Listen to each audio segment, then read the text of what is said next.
so much for joining us, Mr. Ambassador. I think this is your first time to Pakistan and you have recently come to Pakistan. How's the experience?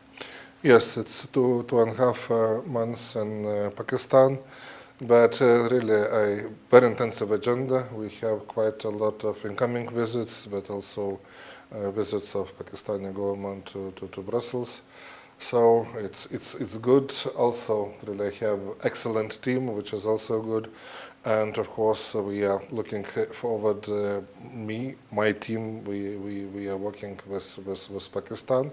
Of course, I represent first of all the European Union and interests of the European Union. Also, my mandate is the enhancement of the relations between the European Union and Pakistan. But on the other hand, of course, really that our approach of our cooperation, it is the stability, but also what we could do together for the prosperity and sustainable harmonious development of this beautiful country, which is Pakistan. If I'm not wrong, recently you have been to Hunza, Gilgit, and recently you also visited Karachi. How did you find? Not yet, not Hunza, but Karachi, yes. With the opening of the European Film Festival and the meeting with the Federation of Pakistani Chambers of Commerce and Industry. Then we had a few, other meeting with the government and other. It's really very vibrant city, but also it's very, very important city. It's the probably most important commercial center of Pakistan. On the other hand, yes, I was not still in the north, so because of the busy agenda now in our days, but I could say that I saw the northern part of Pakistani mountains from further north, which means from Tajikistan, where I served 3 years as European Union ambassador. So, but in general, I really like the country. I like the hospitality, so the people, the atmosphere here. So I don't feel that this really full stranger here. Okay, but there's an important meeting of EU Indo-Pacific Ministry-related forum. What does EU expect from that forum? Yeah, it is the platform for cooperation of the very, very big region, which from the eastern coast of Africa till islands in Pacific. Well, in this forum, around 80 delegations will participate from the region and from Europe. Well, it's the forum for the European Union is implementation of Indo-Pacific strategy, which was adopted in 2019. It's about covering these areas as sustainable and inclusive prosperity. It's about green transition, which is important really here. It's about, digital, it's about connectivity, it's about oceans, it's about security and defense, and of course about security of human. And it's provide the platform on one hand how European Union could help development of the region.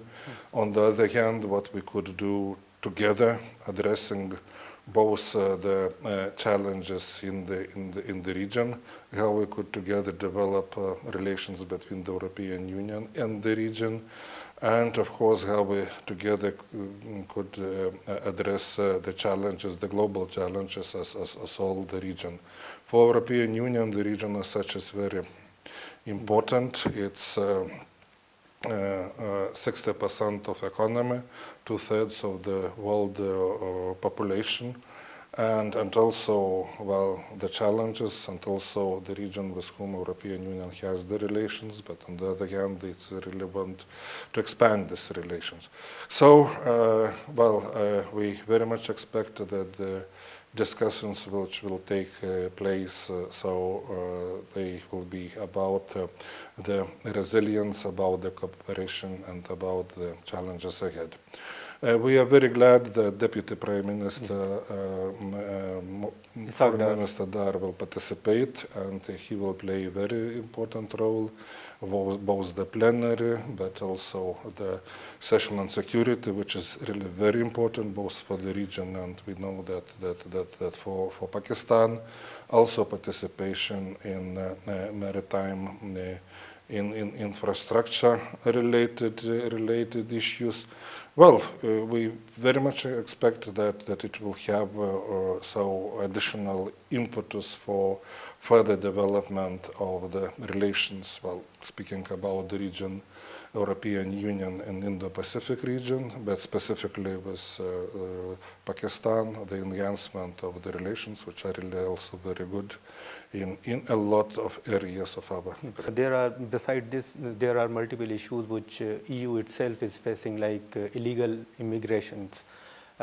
Recently, there are some media reports that EU is going to move some legislation in the Parliament House. Is there any plan to move the legislation, or what steps are being taken to tackle that issue, illegal immigration?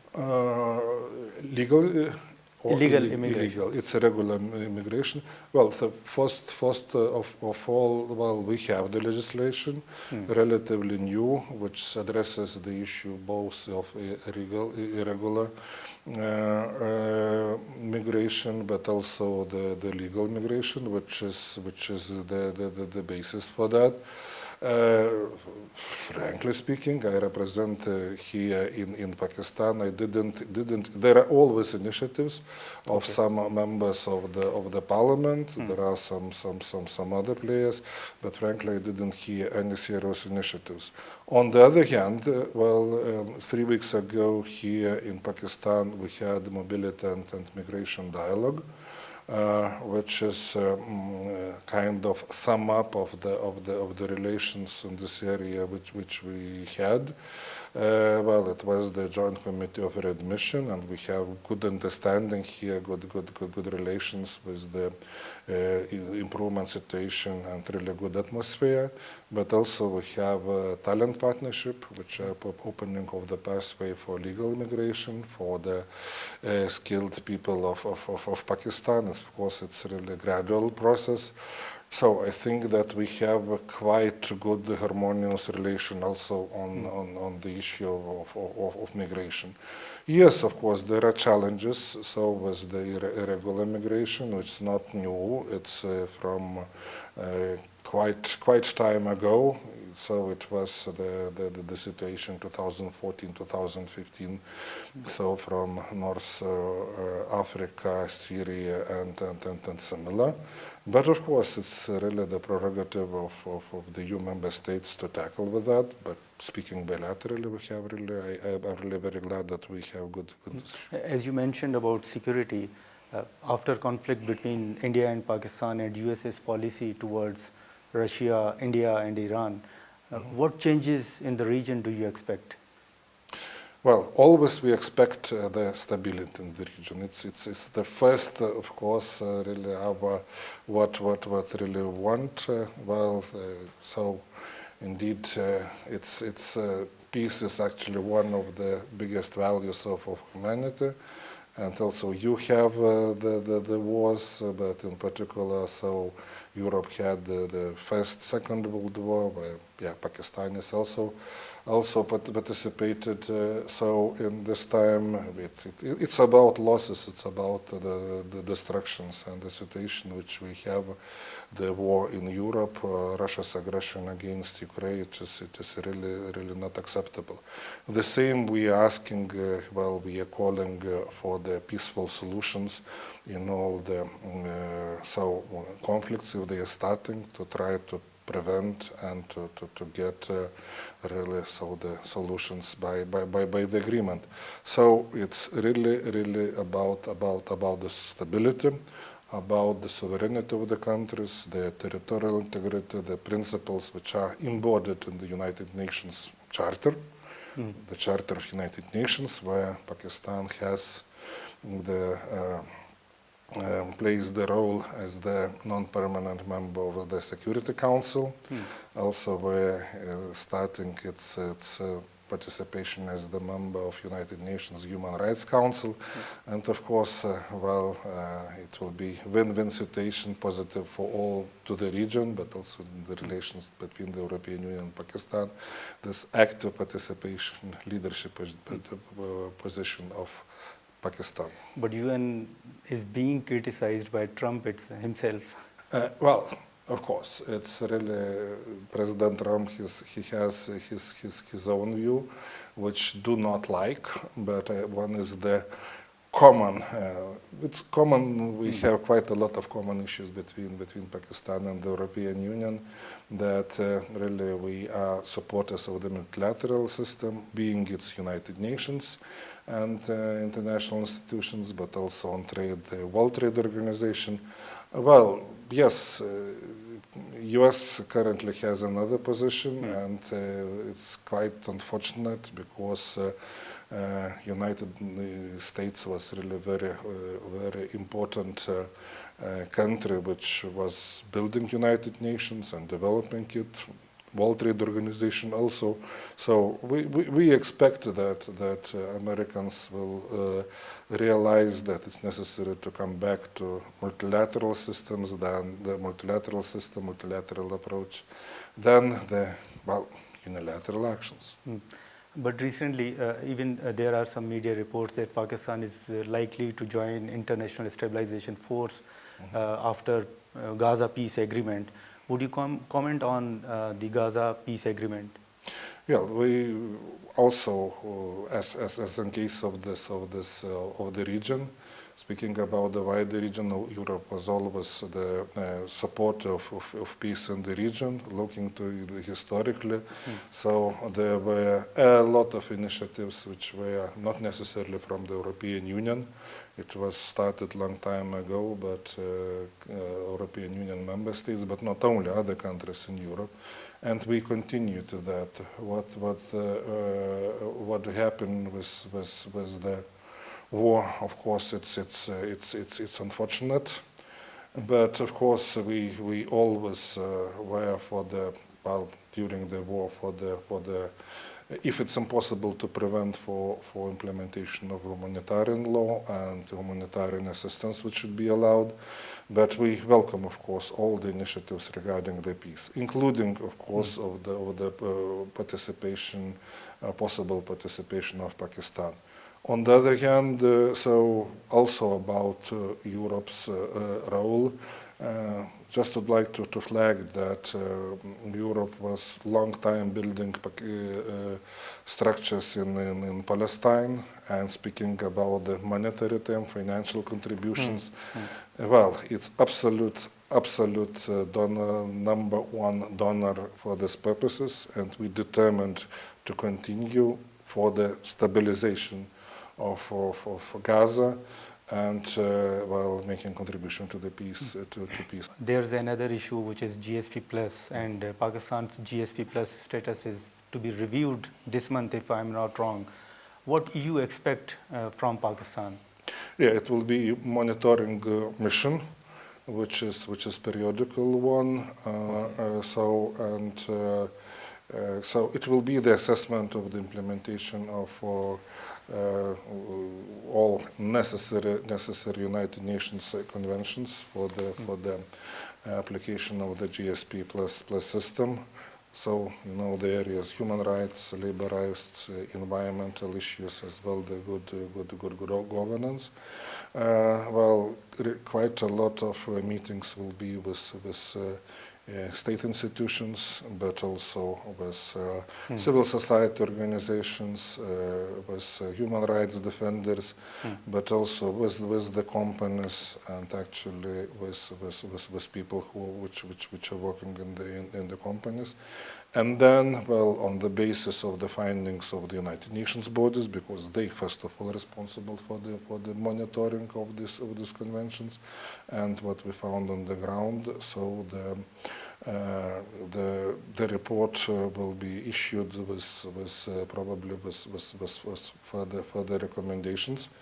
But yes, so it's no, the situation is quite often that in challenging situations in not easy countries, either glass is how to treat it as either it's semi full or semi-empty.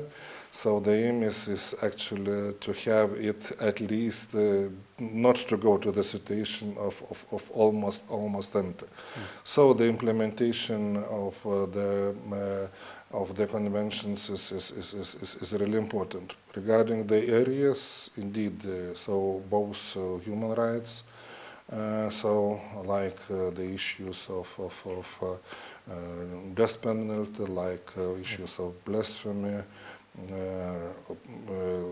forced disappearances, situation of minority rights, situation of women. So from this angle, then child labor and forced labor will key so in this monitoring mission. And also the monitoring mission is also important from this angle. From that angle, that it will be probably the last monitoring mission of the present GSP Plus scheme, because new scheme will enter into force soon, probably from 2027, and Pakistan will need to reapply in order it would like to continue with the GSP Plus preferences. So it means that the report of monitoring mission will be one of the most important sources assessing the progress and compliance with Pakistani commitments vis-a-vis these United Nations But conventions. so far, whatever Pakistan has done in context of GSP Plus, are you satisfied? Is EU satisfied? Well, actually, I think that exactly the monitoring commission will actually look to that and make the conclusions. On one hand, of course, we before that European Union identified, I think already 2 years ago, identified the main issues which we were asking to address Pakistani side. I had already during this 2.5 months quite a lot of meetings with ministers, other governmental representatives. We see certain progress, at least what really they are saying. Well, it seems we see some improvements of the legislation, but of course we see assurances of implementation. All the information would be collected from different sources, and then the conclusions will be made. Can we say Pakistan still needs to do more? Yes, we are saying that. We are saying that it should be needs to do more. In particular, in this areas I have mentioned right now. Pakistan, especially the opposition parties in Pakistan, are facing, and there are multiple statements from opposition leaders and the leaders who are in power. Do you see any political vacuum in Pakistan? Well, I'm new here. Well, compared with other countries I have been, I see the political, in any case, I see the political pluralism here, and participation of massive participation of people. So it's really and the enthusiasm in the elections is the proof that Pakistan in the path of democracy, and very much I believe that it will continue. Of course, there are in quite a lot of countries the issue of political pluralism, so the granting, so the normal conditions also for the opposition, also. But the political pluralism also related with the rights of people, and of course it should be preserved. But yes, from this angle, from the angle of rule of law, from the angle of human rights. These and similar issues will be discussed. Probably not so in the GSP Plus monitoring mission, but we have dialogue on rule of law and democracy and human rights, and it will be also discussed. So immediately after the finalization of the GSP Plus mission. But opposition parties in Pakistan are claiming that there is increase in human rights violations in Pakistan. Do you agree that there is increase? Well, we see certain challenges in human rights. We see the challenges of civil society organizations vis-a-vis them. We see the challenges which is mass media they are facing. But of course, so we are looking from two angles here. That first of all, speaking about the GSP Plus, the problem on concrete issues. So with the Pakistani commitments in respect of the implementation of United Nations Convention and of the international law, and also we are another format is a format of the dialogue, format of the discussions, and the encouragement to have the progress in this area, but not the decline in them. But there is another issue, as we discussed about missing persons. There is debate, even in Parliament House. Opposition leaders claim and they issue their own numbers, and some leaders in the power, they say otherwise. Does it worry you how serious this issue is? Yes, as I mentioned, the issue of forced disappearances, it is one of our priorities, both within the human rights dialogue with the specific name, but also one of the issues on which we have the questions, and we see the problems in the context of the GSP Plus. Of course, we understand that some structures were established, like the Commission of Disappearances. Of course, we will look whether it's enough, whether it's sufficient. But of course, it's we will have really a lot of question on that. So to the institutions. But recently, the Parliament House has passed 27th constitutional amendment, and there are some media reports, even international media has reported it. What would you comment on that? Do you think that this is Pakistan's internal issue? It is, I think, first of all, internal issue. It was, in any case, so that the decision amendment of the Constitution, it's according by the legislative body, which but in any case has the authority to represent the country, represent the society, and but on the other hand, of course, the question is we have first of all about the independence of judiciary. Well, we have different views. We're hearing them from, let's say, from the opposition, from think tanks, civil society organizations, from international organizations which are working here. So, and our lawyers also will look before the GSP Plus monitoring mission to concrete formulations and the consequences. I'm not sure whether it's the question for the GSP Plus, so whether lawyers should establish some link with Pakistani international commitments or not, but definitely, so it's really important issue which already very high in Pakistani political agenda, as you mentioned also in the press. Yes, this issue also will be discussed so during the subcommittee's meeting on rule of law, democracy and human rights. Mr. Ambassador, one last question. Former Prime Minister Imran Khan is in jail. Has EU at any stage taken up this issue with Pakistan? Well, we discuss these and similar issues in the general context of rule of law and democracy. But well, there are quite limits to raise the individual issues. We respect judicially. Of course, we have questions, but we respect the judiciary of the country. Well, and of course, there are limits.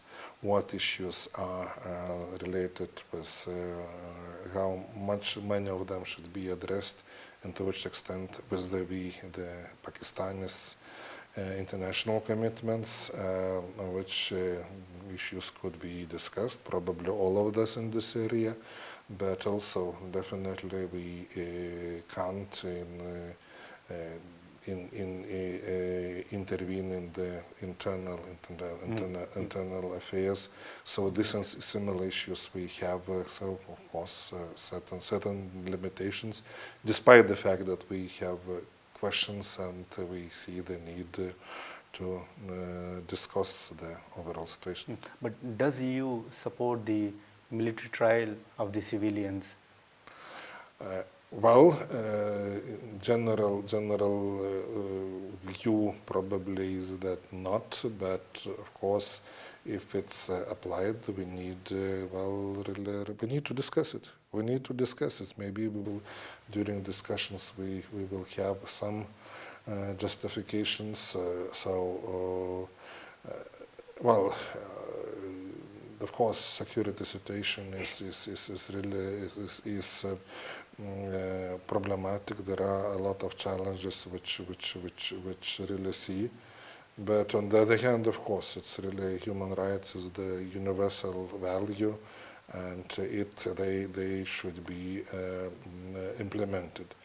The question, of course, if some measures are applied which are affected to human rights, indeed the question is the potentiality, and that the human rights should not be, of course, artificially limited. Thank you so much, Mr. Ambassador.